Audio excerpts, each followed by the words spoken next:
So, beside the audio that we all heard now, there's a new leak that confirms Diddy going crazy with Meek Mill. Now, this is coming just days after Meek Mill released a statement denying any sexual involvement with Diddy and even threatening anybody who dares suggest it. Diddy had that man in the room. Look, yes, I put my ear to the door and I brought the phone because Diddy started going in overdrive. I ain't know what the was going on, but I just heard balls slapping against cheeks. I heard struggling to take. By now, everybody knows one or two things about the Diddy drama, and that he's believed to be hiding out somewhere in the Caribbean, on the run and hiding from the feds. We are starting with that dramatic situation happening as we speak in both LA and Miami Beach at the homes of Sean Diddy Combs. You know him as Diddy, formerly Puff Daddy, big-time rapper, big-time producer, big-time superstar, and now the feds at his houses in both locations. This is a live look right now. On the left, that's West Coast, that's LA. On the right, that's Miami Beach you're looking at. I want to show you in just the last couple of minutes. In LA, agents holding what look to be guns as they walk into the home. And for a while in the industry, Diddy's parties or Diddy's camp has been known to be a place where young artists and celebrities are groomed, drugged, and even molested by Diddy. But things are starting to get way more interesting out there, especially as more and more fingers are being pointed at artists and celebrities who may have been helping him run his ring or might have gone on the down low with Daddy Diddy. Because you taking up for somebody that you know and a lot of more people know didn't do you right when you was at Diddy camp. Y'all put it together. Now, these fingers are pointed by some who had dealings with Diddy in the past and even fans who had observed some highly suspicious moments in other people. There's also the speculation that Justin Bieber might have been a victim of these parties, especially as he was introduced to Diddy by Usher at a really young age and at some point partied with him alone for 48 hours. Welcome to the family, John.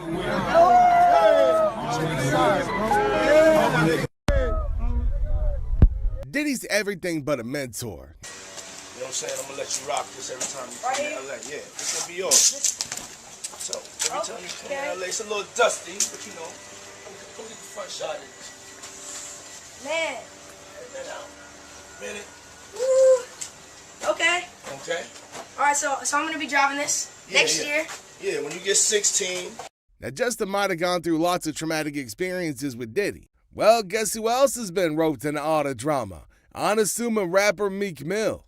Now, over time, the rapper and the CEO of Bad Boy Records have been close friends, working on some projects together and even partying, judging from their Instagram feeds. But word on the street with all the current Diddy saga going on is that Meek Mill has tumbled in the hay a couple of times, or even more than that with Diddy. And like you guessed, Meek's not impressed with all these accusations making it around the interwebs. In fact, he's fighting back and completely denying the whole thing, even going as far as threatening people talking about it. But the rapper might have spoken a moment too soon, because the internet came back with receipts, and I mean a lot of receipts. Right now, there's a very incriminating audio of poor Meek getting chowed on by Diddy, which has been leaked by none other than Meek's ex-bodyguard himself.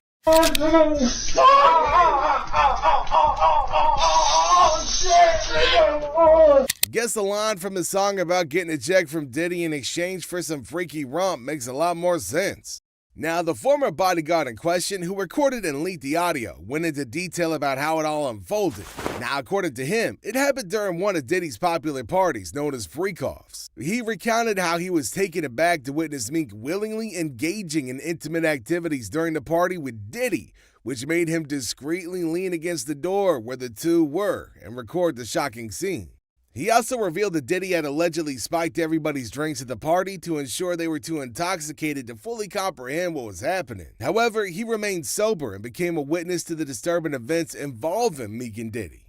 But this is just one occasion, and Meek Mill has been caught slipping quite a number of times. For instance, he was caught following a Twitter account dedicated to sharing videos of black men engaging in intimate activities. Now, speculation ran wild. Was he trying to brush up on his skills for Diddy? Man, that's anybody's guess. But as soon as word got out, Meek swiftly unfollowed the page. But if you ask me though, the damage had already been done. But this isn't your typical tale of Milky Meek doing a few favors for Diddy. If the online chatter's to be believed, Meek's not just an innocent, unwilling participant in this saga. Man, and let me tell you, this is not just idle gossip. There's substantial weight behind some of these claims. On Tuesday last week, a Chicago music producer, Lil Rod Rodney, filed a 75-page lawsuit against Diddy, his son, and associates for SA. Now, after working with Diddy in 2022 on his 2023 album, the Love Album Off the Grid, Rodney's got quite a lot to tell about his experiences working and living with the music mogul, and they are not sweet praises. What stands out here to you? So if you see me looking down, I'm looking down at the 73-page complaint that was filed yesterday. In terms of allegations of celebrities, we're talking about Cuba Gooding Jr. being shown through still photos of what the complainant says they have videos of groping him.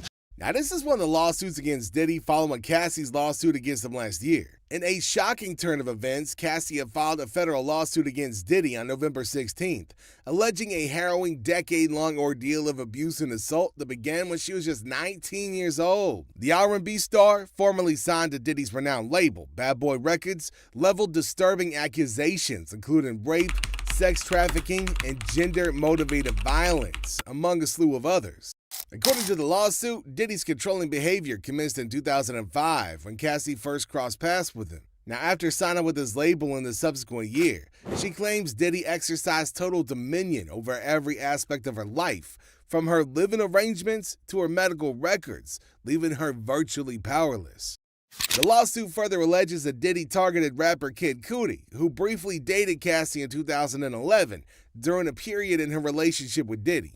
Not just a day after filing the lawsuit, Cassie unexpectedly settled with Diddy out of court, leaving a lot of questions unanswered. Mad sus? You tell me. But hold on, everybody, because just as the legal dust settled, a disturbing trend emerged, with multiple individuals coming forward with their own allegations of sexual assault against Diddy in the wake of Cassie's explosive lawsuit. Now, these accounts added weight to Cassie's claims and shed light on a troubling pattern of behavior within the music industry. Lil Rod, who identifies himself as heterosexual Christian man in the lawsuit, alleged that the months he lived with Diddy in his homes in LA, New York City, and Miami, as well as several weeks on a yacht in the U.S. Virgin Islands, were filled with persistent and unwanted advances from Mr. Combs, including unwanted touching and groping. Now, he alleged that he was sexually assaulted by Diddy on several occasions, with the music mogul touching his private parts without his consent. He also stated that despite expressing his discomfort and raising complaints to Diddy's chief of staff, he claims he was met with dismissive responses, with the chief of staff allegedly brushing off his concerns with a casual, Sean'll be Sean. Okay, but here's the real deal. It's not the horrifying details of the essay that's got everybody's attention. The lawsuit also seems to suggest that Meek Mill might not be a completely innocent victim in this saga. But how did we come to this conclusion? Well, here's the deal. This music producer who's thrown a legal grenade at Diddy, alleged some serious charges, didn't stop at mentioning Diddy. He tossed in the names of other celebs, including Diddy's sons, Justin and Christian Combs, Young Miami, and a very specific description of other celebrities who seem to be a dead ringer for Meek Mill, Chris Brown, and everybody's favorite heartthrob, Usher. Sure, the producer didn't explicitly name-drop Meek Mill and Usher, but the descriptions he provided are like pieces of a puzzle that fit perfectly. I mean, how many Philly rappers have been romantically linked to Nicki Minaj? Who's the R&B singer who had issues with law enforcement after assaulting a Barbados billionaire? And who else but Usher fits the bill as a male R&B superstar who's rocked a Super Bowl stage and holds court in Vegas with killer residency? I moved to New York City. And I lived with Sean Puffy Combs for a year. That's the crazy thing. Now, that was L.A. Reid's idea, right? We're sending you over to something called Puffy Flavor Camp. There you go. To learn Flavor Camp. Yeah, Flavor that's Camp. what it was called. And you're going to go to Puff Daddy's. He's going In the 90s. Do you understand what that's like? Puffy's place was like just filled with chicks and orgying like nonstop, right? No, not really. I mean, but hey, it was curious. I got a chance to see some things. Yeah, but you were 13. What were you seeing? I went there to see the lifestyle. Right. And I saw it. And it was but I don't know if I could indulge and understand what I was even looking at. It was pretty wild. It was Clear as day if you ask me. Now, with the juicy details pouring out of the lawsuit, it appears that Meek Mill and Diddy's relationship, whatever it was, wasn't like whatever Diddy had in the past with Cassie. It would seem that Meek wasn't just another boy toy in Diddy's collection. He might have been actively involved in facilitating everything, or at least a very significant part of it. The lawsuit mentions that Diddy keeps track of every one of these encounters with secret cameras all over his apartment, recording these raunchy moments. Now, it also details sexual encounters involving Diddy and some of his associates with underage sex workers at parties in Mexico, and a lot of other incriminated things. It's also looking like Diddy's son Justin and Young Miami were agents, making sure the supply of these girls never ran dry during these parties. Man, I tell you what, it's starting to look like a family business at this point. Oh, but it's not just about questionable romps with underage girls neither. Diddy seems to play the role of Hollywood's ultimate sugar daddy or godfather, demanding his dues from anybody looking to make it big in the industry. The lawsuit contains allegations that he dangled a Grammy Award in front of Lil Rod in exchange for, well, let's just say some compromising favors. So, back to Meek Mill. At this point, we can say that Meek Mill's reputation is hanging by a thread, and he's been going off on social media, especially X, about how the accusations are cooked up to soil his reputation in the music industry. Now, the problem is, nobody seems to be buying this, at least not in light of all the recent evidence, that is.